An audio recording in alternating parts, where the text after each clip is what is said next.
In Cooking and Cash, Chef Kevin Gillespie, a cookbook author who was once voted a fan favorite on Bravo's Top Chef, is here with us now with the inside scoop on the food industry. Thanks for coming on our show. And what's happening with restaurants? You know, the restaurant industry has been a wild ride for the last couple of years. I'm happy to say that it seems to be stabilizing at this point. There's certainly a tremendous amount of demand from our guests. The biggest issue that we're facing as an industry is the rising costs and then the difficulty with consistent labor in the industry. It's National Dairy Month. What's happening with the price of cheese as grocery bills are going up? What I will actually tell you is that is one of the few products that we work with that has really had fairly stable pricing.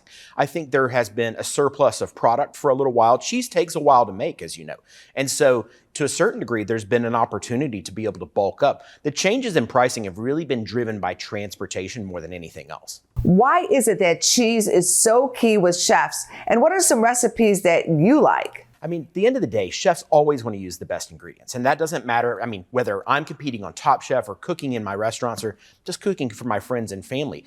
If you make great food, you have to start with great ingredients. And so one of the most perfect foods in the world in my mind is cheese. And when I think of cheese, I certainly think of Wisconsin. Wisconsin is the state of cheese.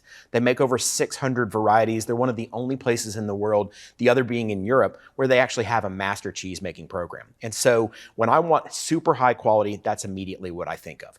Now, as far as the stuff that we've made today, we've thrown together a couple things that are very, very easy and very approachable for people. The first is what we're calling a summer meze platter. This is really just a selection of your favorite vegetables and fruits and cured meats and nuts and dips, and obviously your favorite Wisconsin cheeses. A few of my favorites that are on here today, something like the Carr Valley Fontina is an absolute favorite of mine that I use in my restaurants all the time.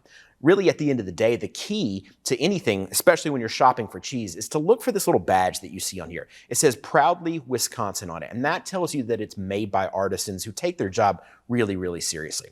Another couple favorites of mine, to my left over here, this is a fun way of presenting cheese that I saw when I was traveling around Italy. We call it a cheese bouquet, but in reality, it's just your favorite thinly sliced cheeses and meats, kind of dolled up a little bit, make it a bit more of a showstopper. And then for summertime, a favorite, really could be used any time of the year, is over here. This is Crave Brothers Farmstead Mascarpone, and we've turned this into a nice light mousse and filled this tart with it and then topped it with some fresh fruit. Today we're using strawberries.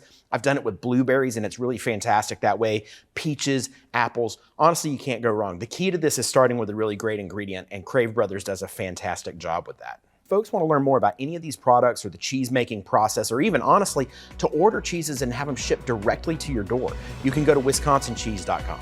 Go to businessfirstam.com for where to see our show on TV.